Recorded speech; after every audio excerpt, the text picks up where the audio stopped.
Et si demain vous deviez vivre sans eau courante, sans pompe électrique, ni technologie moderne? Les Amish le font depuis des siècles. Leur secret?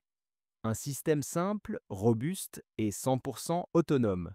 Et si vous pouviez faire pareil? Dans notre monde moderne, où tout dépend de l'électricité, rares Monko sont ceux qui savent encore puiser, filtrer et utiliser l'eau sans machine. Pourtant, cette compétence devient cruciale en cas de coupure de courant, de crise ou pour vivre en autonomie. Les Amish, qui vivent volontairement sans technologie moderne, conservent et appliquent des savoir-faire anciens et extrêmement efficaces. Dans cette vidéo, nous allons explorer comment ils accèdent à l'eau potable, comment ils l'acheminent, la filtrent et la stockent, sans jamais dépendre de l'énergie moderne. La première étape, l'ASIA, c'est l'approvisionnement. Les Amish utilisent principalement des puits. Ces puits, ils sont souvent creusés à la main ou forés mécaniquement, renforcés avec de la pierre ou des anneaux de béton. Lorsqu'ils ont accès à une source naturelle, comme une nappe affleurante ou un petit ruisseau, ils construisent un abri autour pour la protéger. Ils récupèrent aussi l'eau de pluie. Des gouttières en bois ou en métal mènent l'eau vers des citernes de grande capacité, souvent enterrées ou placées dans des granges.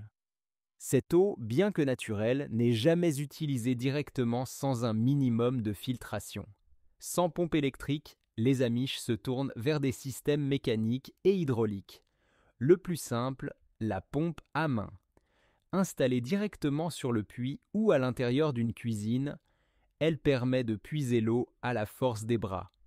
Il existe aussi des systèmes planqués à levier ou à piston très robustes. Autre technologie fascinante, le bélier hydraulique. C'est un dispositif qui utilise l'énergie cinétique de l'eau courante pour propulser une partie de cette eau en hauteur, sans moteur, sans carburant. Enfin, les Amish installent souvent des réservoirs d'eau en hauteur. La gravitation permet ensuite d'alimenter les éviers, les baignoires ou les abreuvoirs sans aucune pompe.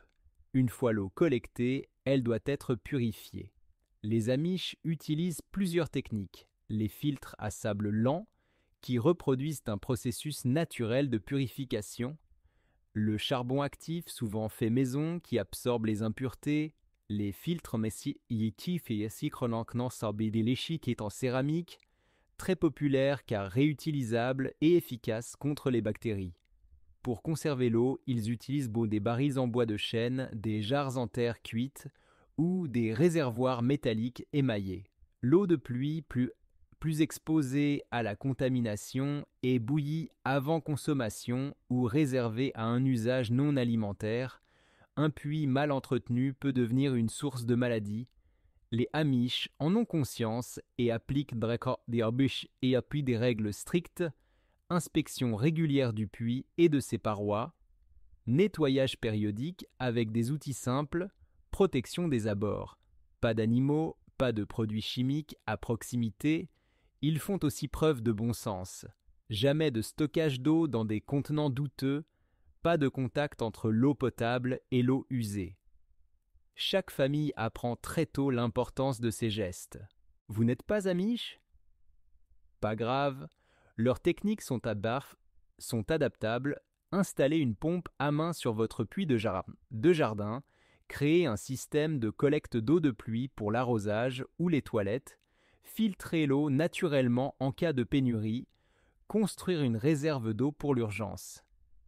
Même un petit système inspiré des Amish peut faire une grande différence dans un monde où l'eau potable pourrait devenir rare. Les Amish nous rappellent que la vraie autonomie commence par l'eau. Leur manière de vivre, simple et enracinée dans le bon sens, offre des solutions pratiques pour notre monde moderne. En suivant leur exemple, nous pouvons réduire notre dépendance, augmenter notre résilience et retrouver une liberté oubliée. Alors, prêt à créer votre propre système d'eau autonome?